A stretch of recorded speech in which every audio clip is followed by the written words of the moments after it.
안녕하세요. 2026년 7월 4일 태국 뉴스입니다.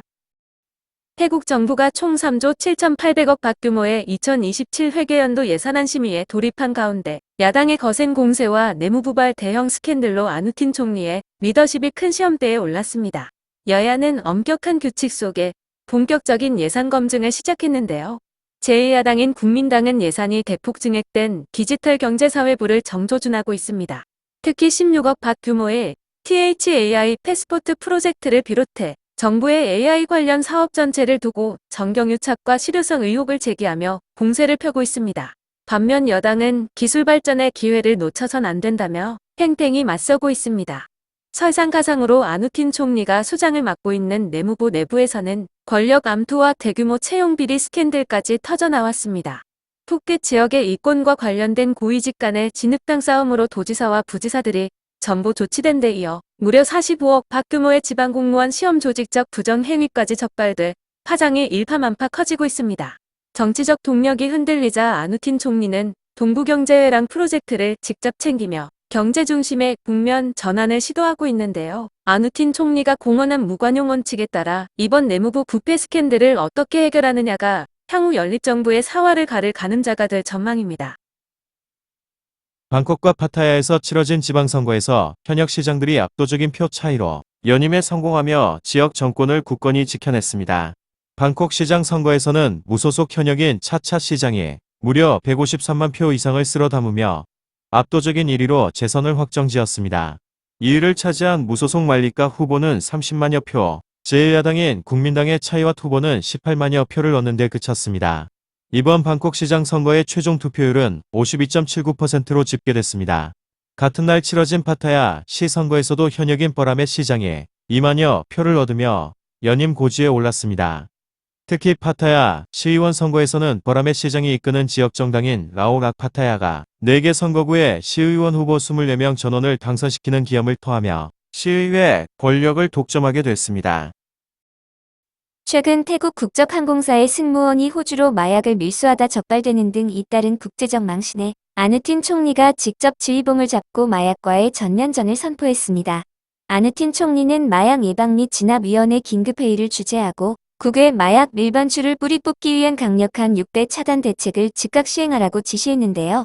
이에 따라 앞으로 출국 승객의 수화물과 항공화물은 물론 비행에 나서는 모든 항공기 승무원의 소지품까지 엑스레이 검사와 마약 탐지견을 동원해 예외 없이 전수조사를 받게 됩니다. 또 승무원이 타인의 물품을 대신 운반하는 행위가 원천 금지되며 이를 위반할 경우 면허 박탈 등 중징계를 내리기로 했습니다.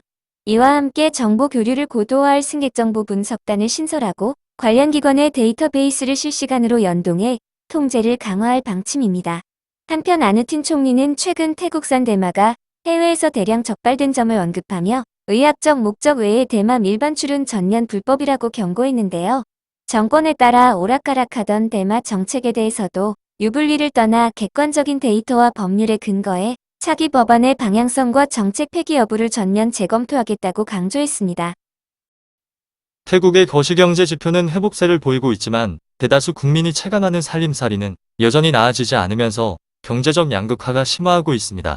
올해 1분기 태국의 경제 성장률은 수출과 관광산업의 활성화에 힘입어 2.8%를 기록했습니다. 하지만 서민들의 진짜 고민은 일을 해도 손에 쥐는 돈이 없다는 점인데요. 소득 증가 속도가 가파른 물가 상승을 따라잡지 못하는 데다 GDP의 80%를 넘어선 가계부채가 서민들의 숨통을 조이고 있기 때문입니다. 상황이 이렇다 보니 소비 패턴도 크게 변하고 있습니다. 최근 신용카드사의 데이터에 따르면 태국인들은 돈을 쓰기 전 정보를 치밀하게 비교하고 프로모션을 찾아다니는 등 지출의 가치를 철저히 따지기 시작했습니다. 특히 불황 속에서도 건강과 운동, 여행 등 삶의 질과 직결된 분야의 지출은 오히려 늘어났는데요. 단순한 가성비를 넘어 내 삶의 질을 높이는 가치 소비로 이동하고 있는 것입니다.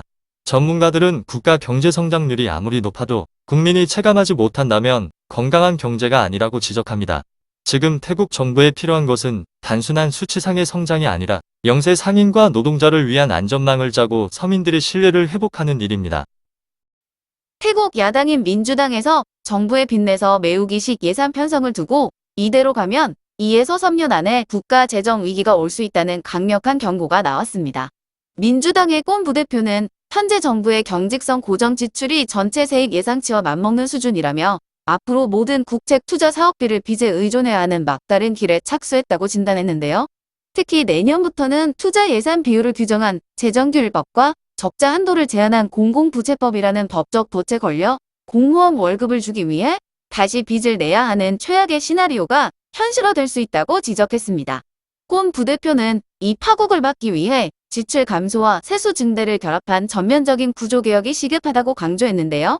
최근 정부가 4천억 밭 규모의 긴급 차입 등 무차별적인 빚내기를 선택해 재정 규율을 무너뜨렸다고 비판하며 정부가 당장 예산 개혁에 나서지 않는다면 국가부도급의 위기를 맞이할 것이라고 경고했습니다. 태국 정부가 일반 가정의 전기요금 고지서에 포함되어 있던 가로등 등 공공전기요금 부담을 전격 분리해 국민들의 전기세 부담을 대폭 낮추기로 했습니다. 에까낫 에너지부 장관은 그동안 국민들이 알지 못하게 기본요금에 청구되던 공공전기 사용료를 완전히 분리하겠다고 밝혔는데요.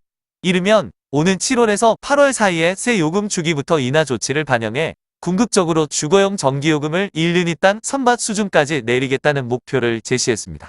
공공전기료 분리로 줄어드는 수익은 지자체와 도로국 등 관련 기관들이 분담해 관리할 방침입니다. 정부는 이번 조치와 함께 전기요금에 영향을 미치는 구조적인 문제도 전면 재검토하기로 했습니다. 과거 민간 발전사와 맺은 과도한 전력 구매 계약과 다동대기 보상금 문제, 그리고 최근 급증한 대형 데이터 센터의 전기요금 기준 등을 재정비해 비효율을 척결하겠다는 구상입니다. 함께 정책을 추진 중인 폼피 내무부 차관은 연간 공공전기요금 규모만 200억 밭에 달한다며 30년 넘게 이어진 불합리한 정가 구조를 바로잡고 국민의 짐을 덜어줄 새로운 방정식을 조만간 투명하게 발표하겠다고 덧붙였습니다. 태국 기상국은 대사호 태풍 마이삭의 간접 영향과 강한 몬순의 영향으로 태국 전역에 폭우와 강풍이 우려된다며 제2호 기상경보를 발령했습니다. 태풍 마이삭은 현재 하이난섬을 거쳐 중국 남부 대륙으로 이동 중이어서 태국 영토를 직접 관통하지는 않을 전망인데요. 하지만 태국 북부를 지나는 기압골에 강한 남서쪽 몬순까지 더해지면서 오는 6일까지 태국 전역에 전례 없는 집중호우가 쏟아질 것으로 예보됐습니다. 특히 북부와 북동부 산간 지방, 동부와 남부 지역에 폭우가 집중될 것으로 보이며 안다만의 상류는 최고 3m 이상의 높은 파도가 일 것으로 관측됐습니다. 기상국은 갑작스러운 홍수와 산사태에 대비해 주민들의 각별한 주의를 당부하는 한편 안다만의 소형 선박은 당분간 출항을 전면 금지하라고 권고했습니다. 국세국이 경제범죄수사대 등 유관 기관과 합동으로 대규모 가짜 양주 제조 및 밀수 기지들을 전격 적발했습니다. 단속반은 방콕과 촌부리 등 3개 지역의 의심기지 8곳을 동시에 기습 수색해 위조된 수입 양주, 완제품과 병뚜껑, 압착기 등 불법 부자재와 장비 47만여 점을 압수하고 현장에서 핵심 피의자 3명을 체포했습니다. 현재 당국은 원료 공급원부터 오프라인 판매망까지 배후 조직 전체로 수사를 확대하고 있습니다. 이번 적발로 인한 국가 세수 손실액은 약 230만 밭에 달하는 것으로 추산됐는데요. 이에 따라 피의자들에게는 세액의 15배에 달하는 약 3,500만 밭의 벌금과 추징금이 부과될 전망입니다.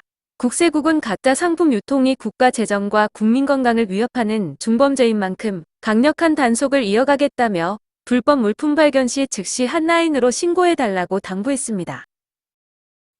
묵다안에서 11세 소년이 몰던 픽업 트럭이 도보 수행 중이던 승려단을 덮쳐 10명이 숨지고 6명이 다치는 대참사가 발생한 가운데 해당 아동이 자폐증 환자인 것으로 밝혀졌습니다. 사회개발인간안보부는 사고를 낸 소년이 장애인법상 제7유형 장애에 해당하는 자폐증 환자로 정부에 정식 등록되어 있었다고 공식 발표했는데요. 조사 결과 소년은 사고 당일 몸이 아파 학교에 가지 않은 상태에서 보호자의 차량을 몰래 훔쳐 타고 나와 이 같은 사고를 낸 것으로 드러났습니다. 정부 당국은 참사 직후 전문가 팀을 소집해 해당 아동을 국가 차원에서 안전하게 보호 조치하기로 결정했는데요. 현재 다학제 전문가 팀이 사법당국과 긴밀히 공조해 조사를 진행하고 있으며 특수 아동인점을 감안해 정교하고 섬세한 접근을 통해 형사소송 등의 법적 절차를 밟아나갈 계획이라고 밝혔습니다. 방콕 중심가인 실롬에서 길 가던 베트남 여성을 커터칼로 공격해 다치게 한 30대 태국인 남성에 대해 경찰이 구속영장을 신청했습니다. 방콕 퉁마함의 경찰서는 상해 혐의로 피의자 에사나 씨에 대한 구속영장을 청구하고 시민 안전 위협과 재범 우려를 이유로 보석 반대 의견을 분명히 했습니다. 번화가인 실롬소이 5입구에서 발생한 이번 사건은 아무런 이유 없이 외국인 여성을 공격한 묻지마 범죄로 큰 공포를 안겼습니다. 법원 이송 전 피의자는 범행 동기를 묻는 취재진에게 뒤에서 사람들의 목소리가 속삭이는 환청이 들려 범행을 저질렀다고 주장했는데요. 과거 집단 폭행을 당한 트라우마 때문이라며 횡설수설하는 모습을 보였습니다. 피해자나 국가 이미지 실추에 대한 사과 요구에는 퉁명스러운 태도로 일관한 가운데 경찰은 피의자의 정신질환 여부를 함께 조사하며 구속 수사를 이어갈 방침입니다. 태국 어업협회가 업계의 이미지 실추를 우려해 영화 촬영을 위한 선박이나 부지 대여를 자제해 달라고 권고하자 현지 여론이 강하게 반발하며 논란이 일고 있습니다. 태국 어업협회는 불법 노동 착취나 마약 밀매 등 어업계의 어두운 면을 다룬 영화들이 제작될 경우 종사자들의 직업적 이미지와 국가 이미지에 심각한 타격을 줄 수 있다며 전국의 회원사들에게 대여 주의보를 내렸는데요. 하지만 이 같은 사실이 알려지자 태국 누리꾼들은 협회가 현실을 은폐하려 한다며 냉소적인 비판을 쏟아내고 있습니다. SNS상에서는 실제 현실은 드라마나 영화보다 훨씬 더 잔인하다라며 애초에 불법 행위들이 실제로 존재하는데 왜 이렇게 과민 반응을 보이며 찔려하느냐라는 날선 지적이 이어지고 있습니다. 업계의 이미지 훼손을 막으려던 협회의 이번 조치가 오히려 업계 내 고질적인 노동과 마약 문제를 다시 수면 위로 끌어올리는 역효과를 낳고 있습니다. 오늘도 시청해주셔서 감사합니다.